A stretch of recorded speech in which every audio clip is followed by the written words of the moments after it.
भारत और भूटान के बीच 7 अहम समझौते हुए।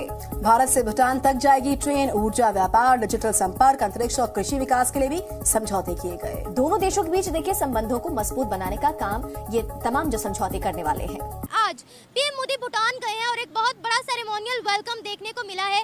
जैसे ही पीएम मोदी भूटान लैंड हुए, वैसे ही भूटान के प्राइम मिनिस्टर ने खास किस्म की शॉल उनको गिफ्ट की, साथ ही साथ 15 सेकंड की जप्पी भी दी, जो कि सोशल मीडिया पर इस वक्त बहुत ज्यादा ट्रेंड कर रही है। मोदी साहब ने इलेक्शन से टाइम निकाल के भूटान का दौरा किया है उन्होंने, जो उसमें सबसे बड़ी बात है 2 दिन का दौरा होगा। हाईएस्ट सिविलियन अवार्ड भूटान का पहली दफा किसी को दिया है, ये मोदी साहब को ऑनर मिला है। जो अवार्ड दे रहे हैं उसका नाम है दुर्ग गेलापो, हाईएस्ट सिविलियन अवार्ड है जो कि वो दे रहे हैं।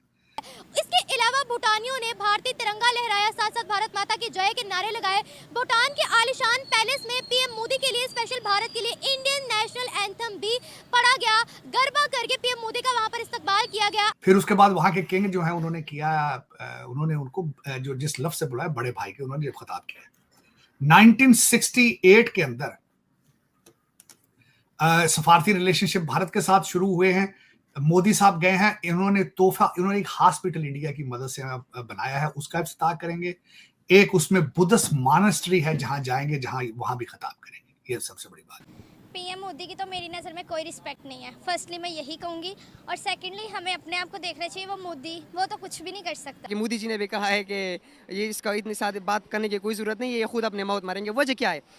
देखिए, मैं जितने भी मैं इसको स्टडी भी करता हूँ एज अ पॉलिटिकल साइंटिस्ट, उनका एक चीज़ मुझे सबसे ज़बरदस्त चीज़ जो मुझे लगा, इनके इंडिया का freedom of speech, freedom of thoughts, freedom of assembly, freedom of association, उसका कुट के भरा हुआ है।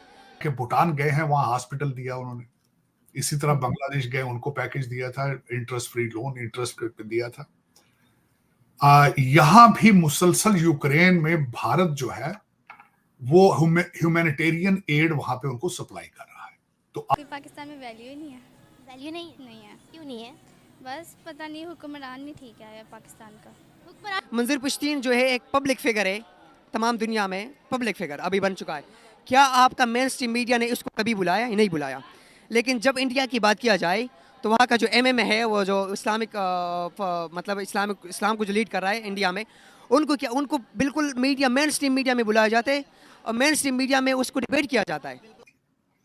अब क्यों गए हैं सब, और इतने कीमती वक्त, जो कि इलेक्शन चल रहा था, इलेक्शन में से टाइम निकाल कर गए हैं, जरूरी था, इंपॉर्टेंट था, क्योंकि चाइना मुसलसल अपने मसल फ्लेक्स कर रहा है उस रीजन के अंदर। मैंने शायद आपको बताया था कि मालदीव में भी, मालदीव तो उन्होंने बेच के रख दिया ना, बेच दिया, वो पैसे ले लिए। ये बड़ी बीमारी है, ये बहुत बड़ी बीमारी है। करप्शन हमें खाए जा रही है, चाइना से पैसे लेते हैं, भाईजान दुबई में मकान ले लेते हैं। नमस्ते दोस्तों, स्वागत है आपका मेरा यूट्यूब चैनल है सेशन पर। दोस्तों, आपने देखा होगा कि भारतीय प्राइम मिनिस्टर नरेंद्र मोदी जी भूटान के दौरे पर थे और वहां पर भूटान में उनका भव्य स्वागत किया गया। और भूटान के जो किंग है, जो प्राइम मिनिस्टर है, उन्होंने गले मिलकर ब्रदर कहा प्राइम मिनिस्टर मोदी जी को। और जैसे वो वहां पर के तरफ से वहां पर प्रोजेक्ट भी अनाउंस किया गया, जो हॉस्पिटल बनाया था भारत ने, वहां पर उसका इनाग्रेशन भी प्राइम मिनिस्टर मोदी जी के हैं। और इसके साथ साथ जिस तरह इलेक्शन के टाइम पर प्राइम मिनिस्टर मोदी जी ये जो वक्त निकाल कर भूटान के दौरे पर गए हैं 2 दिन के, उसके वजह क्या है? ये है उसका वजह कि जिस तरह चाइना भूटान के अंदर मसल फ्लेक्सिबल कर रहा है, जिस तरह भूटान के जरिए भारत में दबाव डालने की कोशिश कर रहा है, क्योंकि भूटान जो है वो है जो भारत का चिकन नेक, आपको पता होगा, सिलीगुड़ी कॉरिडोर के पास, जो कि भूटान का बॉर्डर लगता है। और वहाँ पर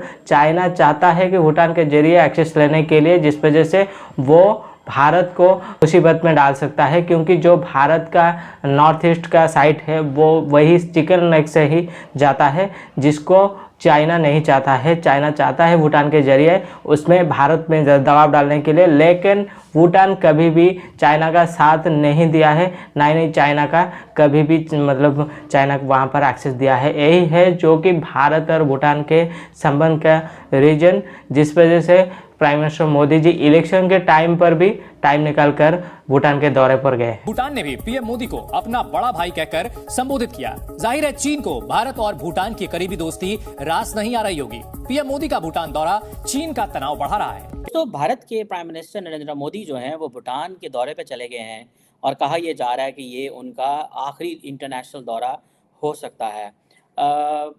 भारत की जो मिनिस्टर फॉर एक्सटर्नल अफेयर अगर उनसे चेक करें तो वो ये कहते हैं कि ये नेबरहुड फर्स्ट पॉलिसी जो है भारत की, जिसमें जो फ्रेंडली कंट्रीज़ हैं उनसे म्यूचुअली बेनिफिशियल रिलेशनशिप जो है रिलेशंस जो हैं उसके लिए एक कोशिश है। और प्राइम मिनिस्टर मोदी जो हैं वो भूटान के किंग जिग्मे खेसर से मिलेंगे।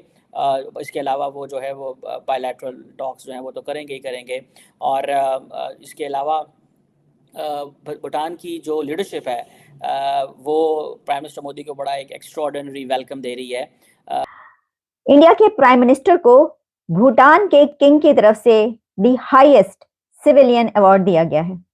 अब आप कहेंगे कि ये कोई इतनी बड़ी खबर इसलिए नहीं है कि नरेंद्र मोदी साहब को तो दुबई में भी हाईएस्ट सिविलियन अवार्ड दिया गया, उनको तो सऊदी अरेबिया में भी हाथों हाथ लिया गया, वहां से भी सिविलियन अवार्ड मिला। लेकिन ये भी एक बहुत बड़ा बहुत अहम जेस्चर है भूटान की तरफ से।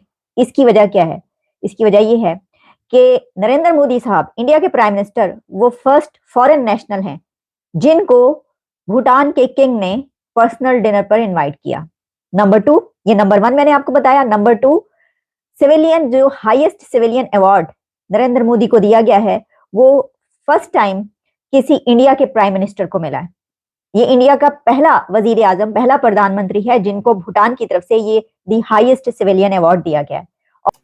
कि मोदी साहब ने इलेक्शन से टाइम निकाल के भूटान का दौरा किया है उन्होंने, जो उसमें सबसे बड़ी बात है 2 दिन का दौरा होगा। हाईएस्ट सिविलियन अवार्ड भूटान का पहली दफा किसी को दिया है, ये मोदी साहब को आनर मिला है। जो अवार्ड दे रहे हैं उसका नाम है दुर्ग गेलापो, हाईएस्ट सिविलियन अवार्ड है जो कि वो दे रहे हैं।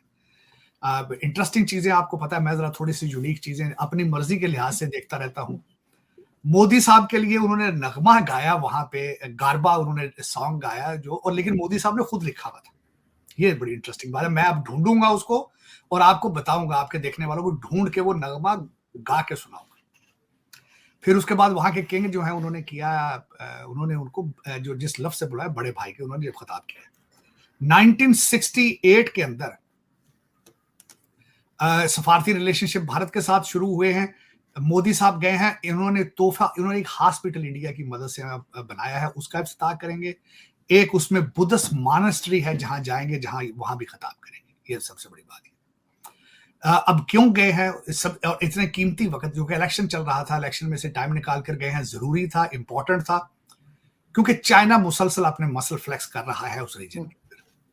मैंने शायद आपको बताया था कि मालदीव में भी, मालदीव तो उन्होंने बेच के रख दिया ना, बेच दिया, वो पैसे ले लिए। ये बड़ी बीमारी है, ये बहुत बड़ी बीमारी है। करप्शन हमें खाए जा रही है। चाइना से पैसे लेते हैं, भाईजान दुबई में मकान ले लेते हैं।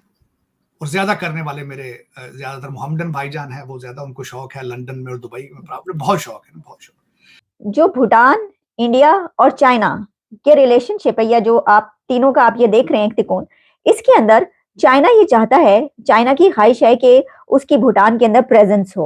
वो अपने वहां पर इन्फ्लुएंशियल होने के लिए, अपनी प्रेजेंस वहां पर कायम करने के लिए बड़ी उसकी कोशिशें जारी हैं। लेकिन इसी दौरान जो है, जो इंडिया है उसके भी बड़े गहरे ताल्लुकात भूटान के साथ हैं। और फिर जो टेरिटरीज हैं वो किस तरीके से मिलती हैं, बॉर्डर्स जो हैं उनकी अपनी एक, तीनों के जो है वो अपनी जगह है, वहां पर क्या चलता रहा है। तो इसमें मैं ये समझती हूँ कि इस त्रिकोण के अंदर इंडिया ने और भारतीय वजीर आजम ने जिस वक्त ये जो किरदार अदा किया, इससे पाकिस्तान को सीखने की जरूरत है। और दोस्तों इसमें पता चलता है कि जो भूटान और भारत का मतलब दोस्ताना संबंध है वो कितनी गहरी है कि जो अब इलेक्शन के टाइम पर भी प्राइम मिनिस्टर मोदी जी को भूटान के दौरे पर जाना पड़ा, क्योंकि जिस तरह चाइना वहां पर मसल्स फ्लेक्सिबल करने की कोशिश कर रहा है, भूटान को अपने कब्जे में लेने की कोशिश कर रहा है ताकि वो भारत के ऊपर दबाव डाल सके। क्योंकि जिस तरह चाइना का हरकत रहा है पिछले कई सालों से कि हर भारत के जो नेबरिंग कंट्री है उनके साथ चाइना अपनी जो डॉलर की वजह से, अपनी कर्ज के वजह से भारत में कन्फ्लिक्ट करने की कोशिश कर रहा है और उनको अपनी तरफ खींचने की कोशिश कर रहा है, वैसे ही भूटान के क्षेत्र में भी वैसा चाइना का उद्देश्य रहा है। लेकिन भूटान कभी भी चाइना का साथ नहीं दिया है। और जिस तरह आपको पता होगा सिक्किम राज्य भी भारत से जो विलय हुआ था, मिला था, उस वक्त भी कुछ लोग कहते हैं कि भूटान को भी भारत में मिल जाना चाहिए था, लेकिन फिर भी भूटान नहीं मिलने के बावजूद भी भारत का एक छोटा भाई की तरह हर वक्त भारत का साथ दिया है और भारत ने भी वैसे ही एक भाई की तरह उनका साथ दिया है। क्योंकि भारत के बारे में आपको पता होगा, भारत भूटान का जो फॉरेन पॉलिसी देखता है और इसके साथ साथ डिफेंस के मामले में, जो सिक्योरिटी के मामले में भारत ही भूटान का करता है, भारत ही भूटान का बॉर्डर भी सिक्योर करता है। तो ये भूटान और भारत का रिश्ता बहुत ही पुराना और गहरा है, क्योंकि इसको तोड़ना बिल्कुल नामुमकिन है। भूटान की तरफ से जो जिस तरह वार्म वेलकम किया गया है, जिस तरह उनको स्वागत करने के साथ साथ जिस तरह रेस्पेक्ट दिया गया है, वो दुनिया को दिख रहा है। और इसमें पाकिस्तान और चाइना का बिल्कुल जला हुआ है, क्योंकि वो तो कभी नहीं चाहेंगे कि किसी भी कंट्री के साथ भारत का इतना अच्छा